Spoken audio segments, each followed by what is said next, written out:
Have you figured out your niche? Are you helping adding value to other people's lives? Then you're in the right place.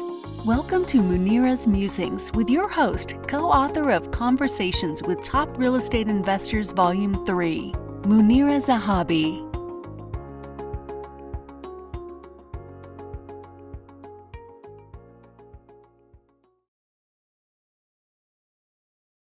Greetings from Chicagoland. This is Munira from Chicago.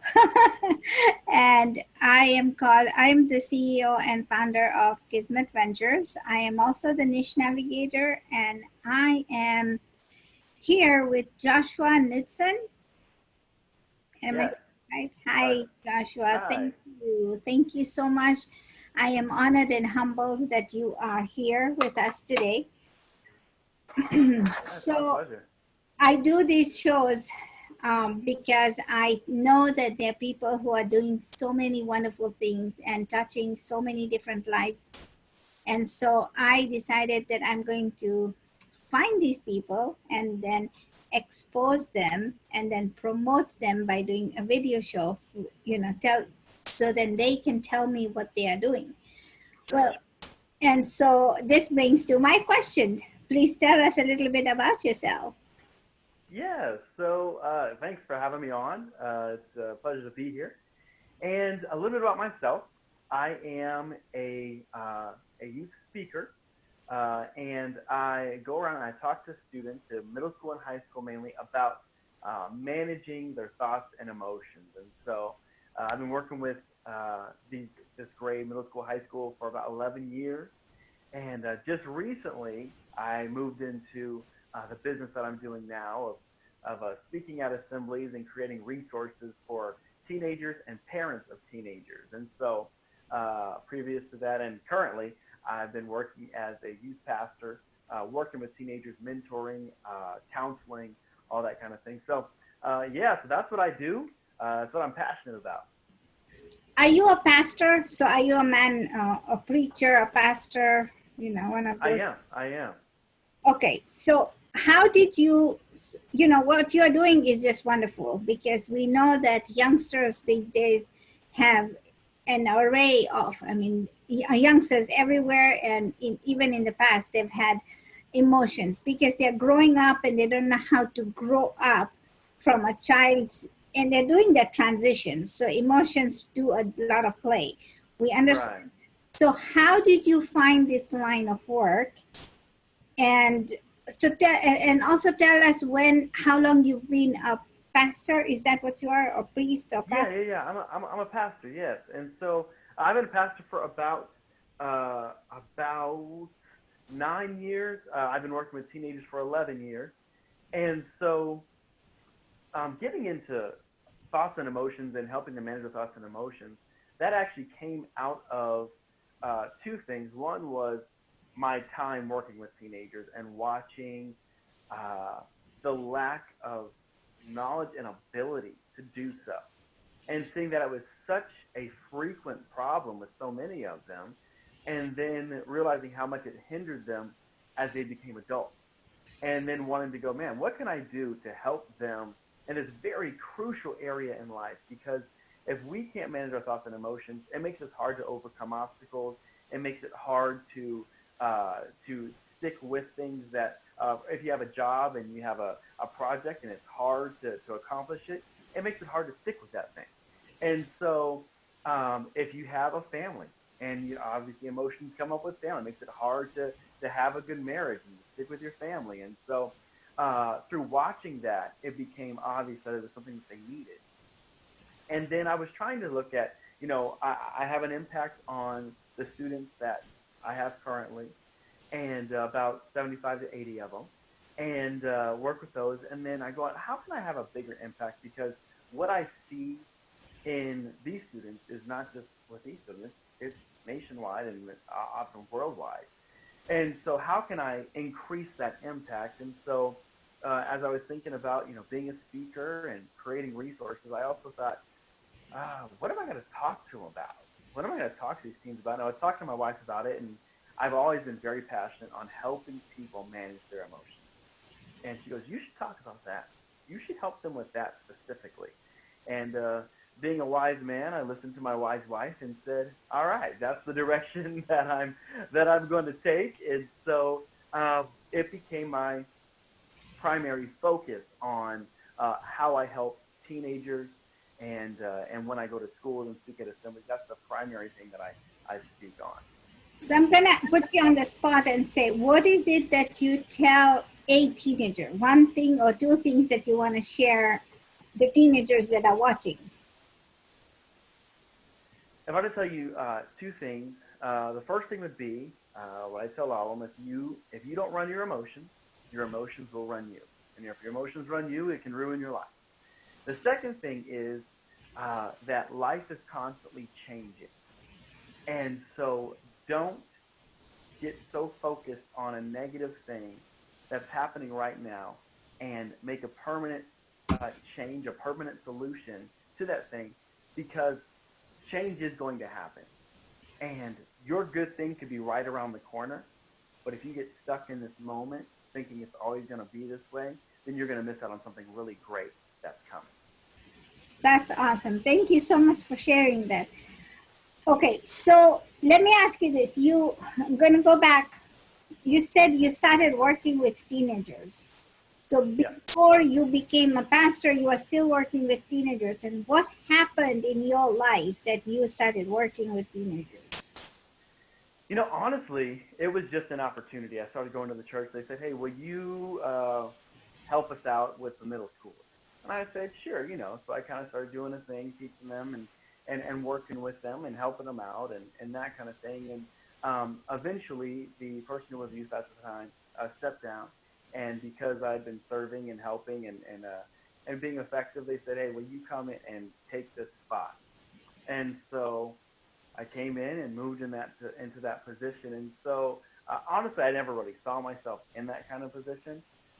But as I worked with them more, helped them more, man, I just started going, I love what I'm doing right now. I love helping. I love seeing them grow. And I love the chaos that is helping them figure out what life is going to look like in the middle of the emotionalness, the decisions, and the different things like that. There's so many things that are going on, but I like helping them work through that. So you've talked about working with students 11 years, for 11 years. So in the first year that you started working and you figured this emotion and conflict and everything out, have you met any of those that have passed through and come back again and said, you made an impact in my life? Oh yeah. I've had a number of students who come in and just said, hey, thank you so much for, one, just being there, but then also your advice and your talks and your counsel they don't use the word counsel, but in so many words, have helped me in figuring out how to live life and figuring out how to have good relationships with people and things like that. So it's very rewarding. Okay. Now, you said also you're working with parents. Yes. Why are you working with parents and what benefit does it have? Yeah, so I believe working with parents is a crucial part of what I do. And the reason is because if I look through all the teams that I've worked with, I'd say a good 85 to 90% of what they are dealing with is home-based, is parent-based. Whether it be a parent not accepting them because they are not getting the grades that their parents are expecting them to get, if it's parents comparing them to their brother or sister, if it's parents that are just home but absent as far as relationally, there are good 85 to 90% of the issues teenagers are dealing with could be solved if parents were more engaged, if parents had the tools to work with those teenagers and work with their kids. And so I feel like as much as I can have a talk with them, I see them each week, usually about an hour and a half, 2 hours. And then if I go and counsel with them individually, I have that time. But parents are with them every single day. And so if I can have an impact with the person that's with them the most, because parents, if you're watching this, still remember you have the most influence in your teen's life. They may act like it's, Johnny, the friend down the street, and you may not see it right now, but you are creating their world view of what life is supposed to look like and how they should approach relationships. So if I can help parents and give them confidence and encouragement that they need, then I believe I'm going to have more impact on teenagers than I can if I'm just trying to have, a moment or two with a teenager. So I think both go hand in hand, but if I can help parents, it'll have an even greater impact. So we've had rebellious teenagers all through time, right? What has changed now compared to the past? If we're going off of rebellion, I would say that. Rebellion and conflict, yeah? Oh, yeah. Conflict then is an ultimatum to rebellion. I would actually say to that conflict is a natural thing that's going to happen with a teenager. And the reason is because as they are growing, they're kind of figuring out, who am I? Where am I going to go? Who am I going to be? Who am I? That's the big question that they're going. And so a parent's role shifts.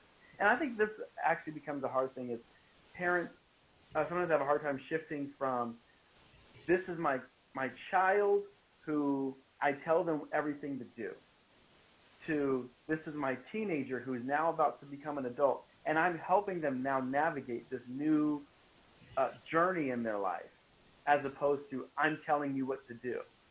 And not that there shouldn't be rules, because there should be. Not that there shouldn't be, parameters, because there always should be. They need those. But there has to be a point where they start going, okay, I'm giving you a little more leeway in your life, and I'm going to be here for you. I'm your safety net. I got you. But as parents go, hey, I'm running this show, the kids are naturally going, but I'm trying to become my own person now, and they're supposed to.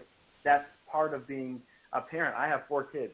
Part of being a parent is getting them to a place where they can go off on their own. They're not dependent on me. I always want to be there to help and to counsel and give wisdom, but they're not dependent on me.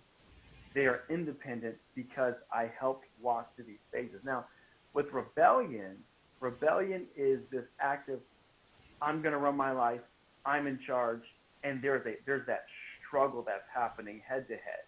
And a lot of times it comes because, as I said, the parents aren't willing to let go of control at the right amount, and the teens are trying to get all the control. And so if we can balance out, then, hey, I'm giving you more leeway here. I'm giving you a little bit more here. And the teen starts going, okay, I've got parameters, but I also have relationship. And somebody really wise once told me rules without relationship breeds rebellion. And so if we can have those rules, but the relationship with the parent really is crucial, that they can talk, they can have a discussion about why the teenager disagrees with the rule. And it doesn't mean the parent has to say, okay, you're right, I'm really going to let you have it. But to be able to say, hey, listen, this is why the rule is in place. Because sometimes our rule is really just there because it makes our life more comfortable. And or it's just I said no. And when we say I said no, that infuriates. Because I said so, right? Exactly. And it infuriates grown-ups.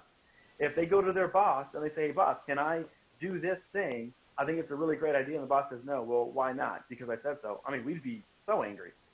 And so building that relationship creates the opportunity for you to walk through that journey and have less conflict. There still will be conflict, but have less conflict. Well, I appreciate you. I really do. Because, we never knew there was a coach for such things, right? I don't know if there's other people out there who are doing this. So where in the United States are you? I'm in Sparks, Nevada. It's like right next to Reno, Nevada. Okay. And so leave us with some advice for parents. Oh, man. I would say do not forget how important you are to their lives. Don't forget that they look up to you and that their emotions, their stability is all based on you. And it's not a pressure thing. It's hopefully it'll free you to go, hey, I still have a place in my kid's life. And it feels like they're off running, doing their own thing, and they don't want to be home for dinner. They want to be staying with a friend's house, and they want to do this. But they need your stability. They need your love. They need your support. When they fail, they need to know, hey, I may have gotten in trouble, but my parents love me, and they care about me. The other thing I would say is that we have to remember that we are here not to make a kid, not to have a kid, but to raise an adult. And so if we can keep the end goal in mind, to have an independent contributor to society, then it helps us as we go, all right, I'm going to give you a little more leeway, a little more leeway, a little more leeway, as they earn that, and you start saying, hey, I'm going to help you walk out this time of the teen years and becoming an adult. So that's what I would say. You know, that's awesome. That is quite awesome what you said, because when I was growing up, my parents told me, because I said so. There was no talk. But times were different because, and we respected our parents and their decision, right? Mm-hmm. Things now have changed because of the information age, right? We are in information, and technology age has passed. We are now in the information, and we're getting so much across. I know of young people who have decided they're going to call the cops on their parents because they want to, you are not going to be the boss of me. Right. And then the parents just give up their hands and say, I don't know what to do anymore. Right. But the fact is that you are molding this relationship into and helping these young people become adults is just so amazing. It's amazing to me. My hat's off to you. Oh, yeah. For those parents who don't have, for those kids, those children, those teenagers who don't have any parents, or their parents are constantly away for work or for some reasons because they have to put the food on the table. And there are many, many parents who do that. So what would you say to those teenagers and then to those parents?